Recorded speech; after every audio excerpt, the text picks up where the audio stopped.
Hey, 42 here, nestled high up in the peaks of the Himalayan mountain range in northern India, just on the border of Tibet, lies a mysterious lake called Rupkund. Few have travelled to this remote body of water, 5,000 metres above sea level. But a deadly surprise awaits those who do embark upon the long trek to visit this terrible tarn. Bones. Lots and lots of bones. Most of the year, this lake is frozen over, but for one effervescent month each year, the ice melts, revealing the perilous scene at the bottom of the murky water. For this lake bed is littered with hundreds of skeletal human remains.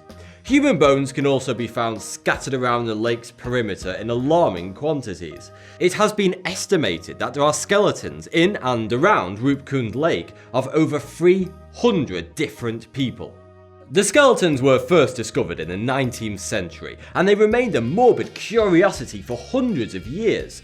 But very few people knew of their existence until they were rediscovered during World War II in 1942. An investigation began to discover where the 300 people who perished at this remote mountain lake came from, and, of course, how they died.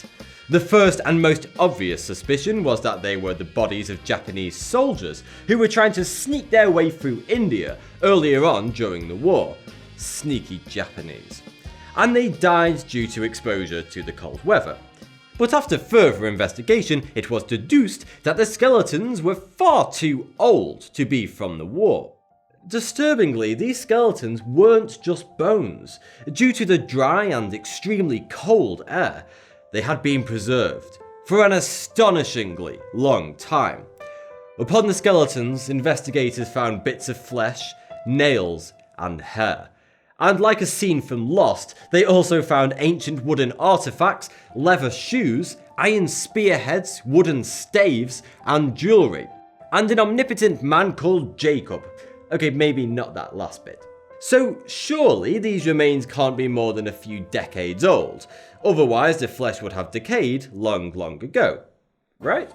Now, this is where things get weird. Okay, things are already pretty weird, but this next discovery will blow your mind. Samples of the skeletons and surrounding artifacts were taken to Oxford University in England, where they conducted radiocarbon dating to uncover their age. The remains dated back to 850 AD, and they still had bits of flesh attached. How come I have to chuck out food that starts to look dodgy if it's been in my freezer for a couple of months? Yet Mother Nature can preserve parts of human bodies for almost 1,200 years. No evidence of a settlement had ever been found near the bodies, so it's assumed that all 300 people were travelling at the time of their demise. So, the obvious question is, what killed them? Starvation? Gangrene? A landslide? Were they attacked by marauders? Was it aliens perhaps? But before you're so quick to blame the aliens, because I know you're just dying to, perhaps a local legend can shed some light onto this astonishing case. According to the legends, the once king of Kannauj was travelling with his pregnant wife on a pilgrimage as part of the Nanda Devi Raj Jat, which is a large pilgrimage that takes place in these parts of India every 12 years. Being very wealthy, the king and his wife were travelling with around 300 servants. Among them were his personal dance troupe. Because if you were travelling on a long pilgrimage across the Himalayas, you would obviously want to take your dance troupe, in case you get bored or something. And if you get stranded somewhere, then you can always eat them. However, the legend also tells of a freak hailstorm around that time, when enormous balls of ice pelted down from the sky. One hit from such a mighty hailstone could quite easily cause death. It could certainly wipe out a group of 300 pilgrims high up in the mountains, especially when you consider that the lake is a large open expanse with very little shelter nearby.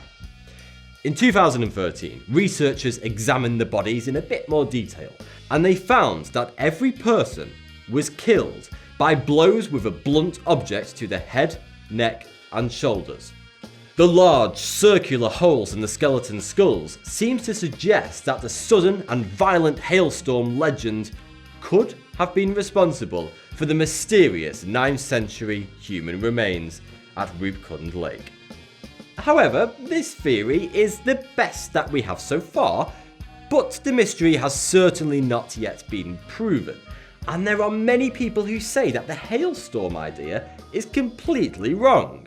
The bodies all had damage to their heads and shoulders, but absolutely no damage below the shoulders. Hailstones aren't that selective. Surely if 300 people were killed by large balls of ice, they would have sustained injuries all over their bodies. Some people would of course get knocked over and pelted with hail on their torso and legs. And what about their arms? People most certainly would have put their arms above their heads in an attempt to protect themselves from the hailstones. Yet no skeletons were found with injuries to their arms. Most suspicious.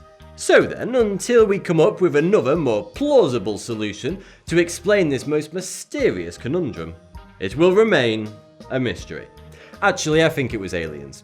Yep, definitely aliens. Thanks for watching. Let's take a look at the actual physics behind Santa Claus and find out if we shouldn't be so quick to disbelieve in a very old Christmas legend. Then you could be an extraordinarily intelligent person, possibly even genius level.